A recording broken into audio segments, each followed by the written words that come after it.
Now, your Alaska Link weather for Juneau and Southeast.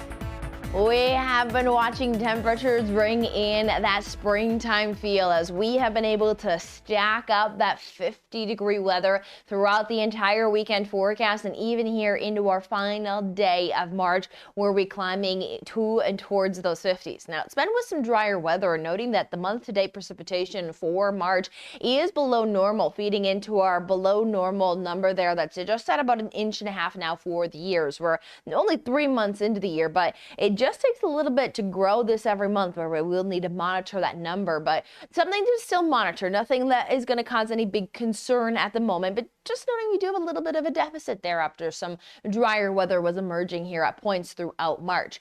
But we are going to see here as we head into April now, we have more of this spring sunshine and those mild temperatures to remain, still looking at several chances to continue to watch our high temperatures head into the 50s.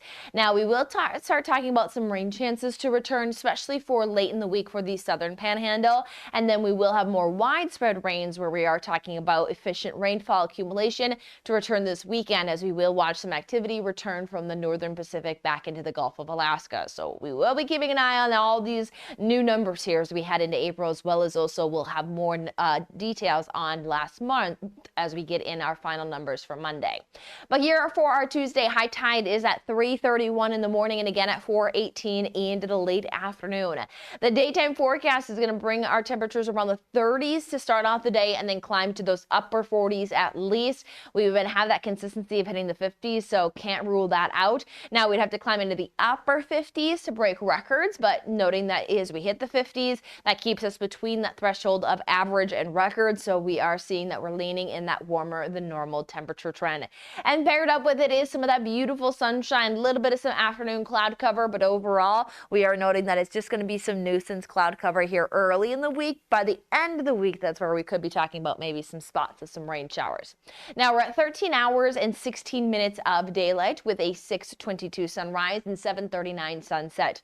Again, across the panhandle, sunshine's going to be prominent. Temperatures will at least be climbing into those mid to upper 40s, if not reaching for those 50s. By about Wednesday, we'll start to talk about more of that precipitation becoming a possibility for the southern panhandle, though overnight temperatures, we're not seeing any big cool downs, but it's still getting near that freezing mark. So noting that that still signals that spring-like weather we have. But sunshine there, again, still noting that we have areas of that 50-degree weather. Thursday into Friday, that's going to be a bit of that cloudier pattern, more of those rain showers possible for the southern panhandle, though still very limited accumulation through Friday. Nothing that's going to be drenching for the southern panhandle. But as we get to that cloudier sky, we see a little pullback to the 40s, and then we also see more of those likely rain showers taking hold.